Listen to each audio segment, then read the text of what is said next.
Okay, in this video I'm going to be going over my basically pre-flight checklist setup, everything I do before I decide that yes, my convergence is okay to take into the sky.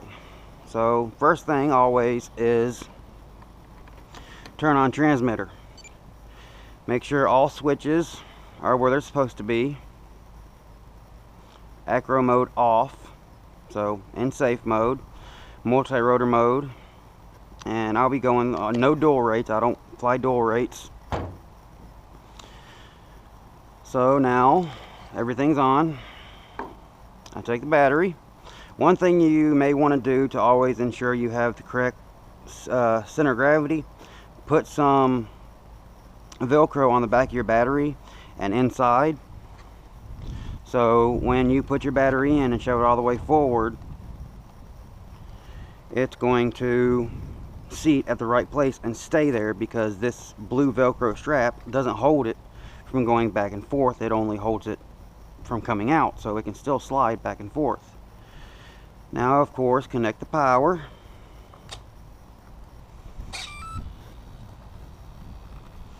And now I wait for it to arm, and you know it's armed when both motors go almost vertical.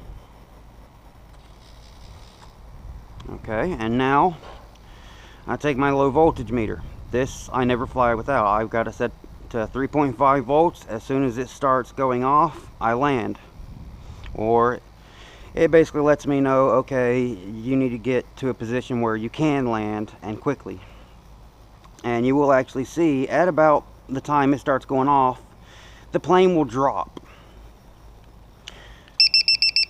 That may be a little unsettling, but until there's some type of firmware update to surge the motors before they go dead, that's what we have to work with.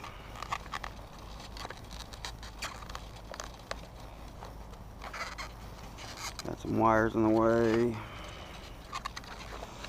Putting all this up under this tiny little canopy is a little tough. Okay, now put my strap on. First thing I'll do is get both my propellers in that position and flip into plane mode. And you can actually see safe mode is on because the nose is tilted down, so the elevons are tilted down as well. And right now I will give it roll, some pitch, and then I'll turn acro mode on, and you can actually see the throws are they're more intense and farther. So go back to multi-rotor mode, and now I see, okay, I can fly. So now I need to make sure I get everything in the camera view. That's why I have my phone with me, because I've done this video about 5 times, but every time the camera was in the wrong view. So tilt it back some. And now take off.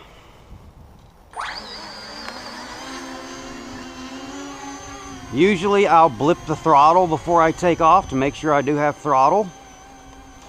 I do have a slight wind coming from the west-southwest, so that's coming from my left. But now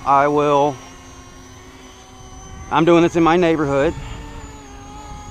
But first thing I'll do is I'll blip into plane mode real quick. You can actually see, I don't know if you could have seen that, but bring it back around. Yeah, now I've got a tailwind. When you pull back on the stick, instead of some of the power being used for momentum, it's all being used for lift. So let's try that again as soon as this car goes. I'm just going to show, just blipping into flight mode. Keep on going, Beamer, nothing to see. I just blip into plane mode real quick. Get back over here. That wind is probably about 5-10 mile an hour headwind right now, so I'll get a little bit of altitude, and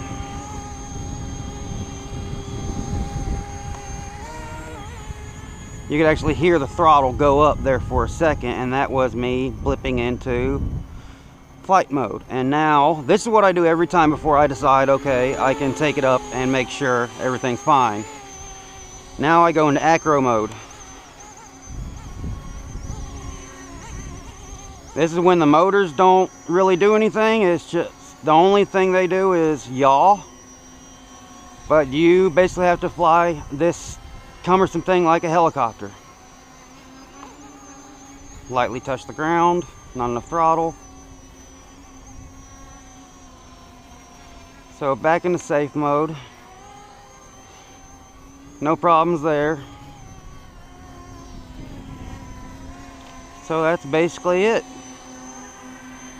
I'll fly it till you can start hearing the low voltage meter go off, and that is really nice with this plane that really doesn't have much in the way of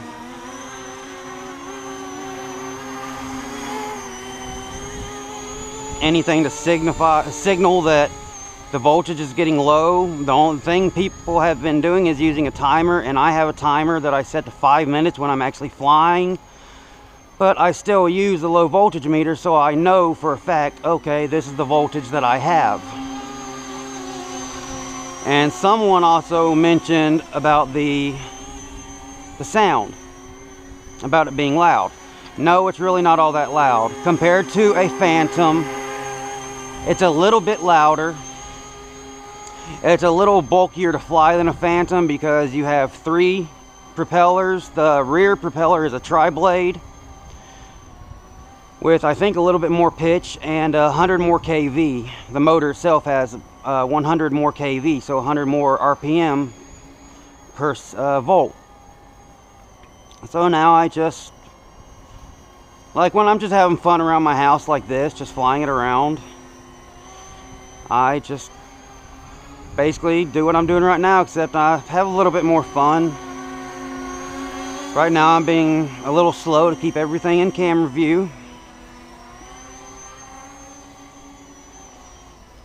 Full up elevator to pull it back.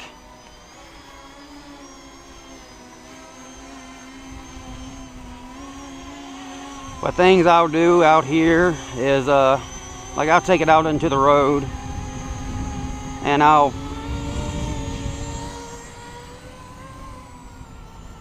actually fly it a bit like a plane, because if you give it full down elevator, it actually goes forward just like a quadcopter would.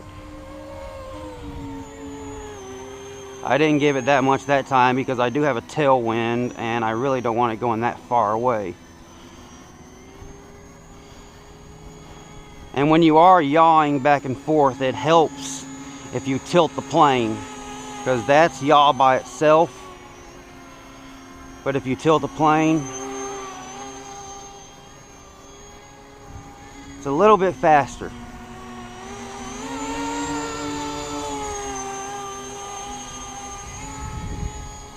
This is a Admiral 2600 30C battery, so completely within what they suggest for it, or what it has to have. You have to have a 2200 milliamp hour 3S 20C battery, but in my opinion 20C is a little low. The battery gets too hot. Even using these, the batteries get a little warm.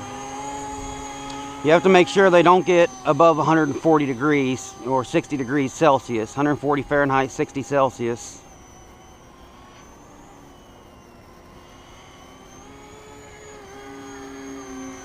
My longest flight time, just hovering, is a little over 8 minutes using a 2600 milliamp hour battery. I have some 3000 milliamp hour, two 3000 milliamp hour, I can't remember the C rating, but they're Carnegie nanotech. So can't see how much, can't wait. That'll probably give me about 10 minutes hover time. You usually get about 2 or 3 extra minutes.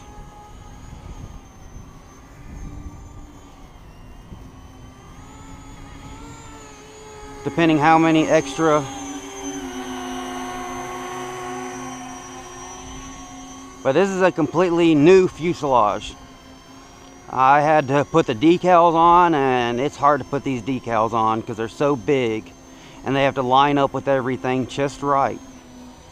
But I'll even fly it away a little and you can see there's no problems.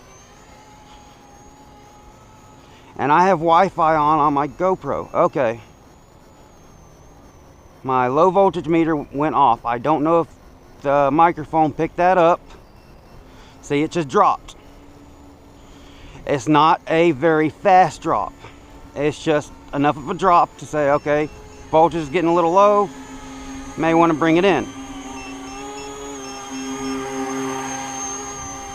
So that, I didn't time exactly how long that was. But now you can hear the low voltage meter. That means it's at 3.5 volts or less. So now I'll come up to it. Personally, if I can, I'll try to catch it. And that's it.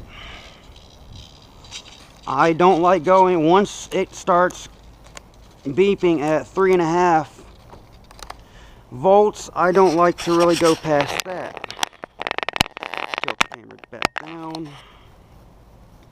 I don't like to go past that because I'm already having to give almost 100% throttle just to keep it. So as soon as I hear that beep and I'm in airplane mode, I'm thinking, okay, I need to get into multi-rotor mode now and completely shut everything down. Usually I'll start off with a 2200 milliamp hour battery. But right now, 3.61, well, let's go.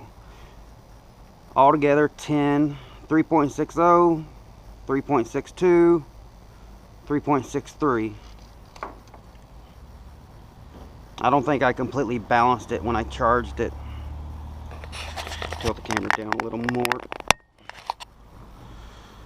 So that's basically my flight setup. A lot of people say, well, Randall Houston said that I'm giving bad advice because of the problems with the plane, like dropping out of the sky. If you look at his video, his just completely drops. But out of the 8 people I've spoken to, and that's the only people that have had problems, including myself, they all had the bind and fly version that had the quadcopter satellite, the small satellite receiver. I have a plug and play, and I'm running a Spectrum AR610. I'm thinking about going to an orange receiver. I don't know why, but I'm also running a capacitor receiver pack to always keep the voltage so it never, if the flight controller pulls too much amperage, my voltage won't drop below, I believe it's 3 or 5 volts is what the receiver has to have to stay bound. If it comes unbound, everything goes neutral, motor stop. It's like there's no control input going into the receiver telling it what to do, so it's just going to fall from the sky. And it does not glide at all. That is one thing about this, is it does not glide whatsoever. You always have to give it about 40% throttle. So I'm going to end this video here. I hope this helps, but this is what I do every time I fly it, and now I'll put in a second battery and go start having fun. But I usually don't do it in my neighborhood. I actually take it out to a flight range where there's more room. So thank you for watching. If you got any questions, please don't feel free to ask, and please like and subscribe. Thanks for watching. Peace.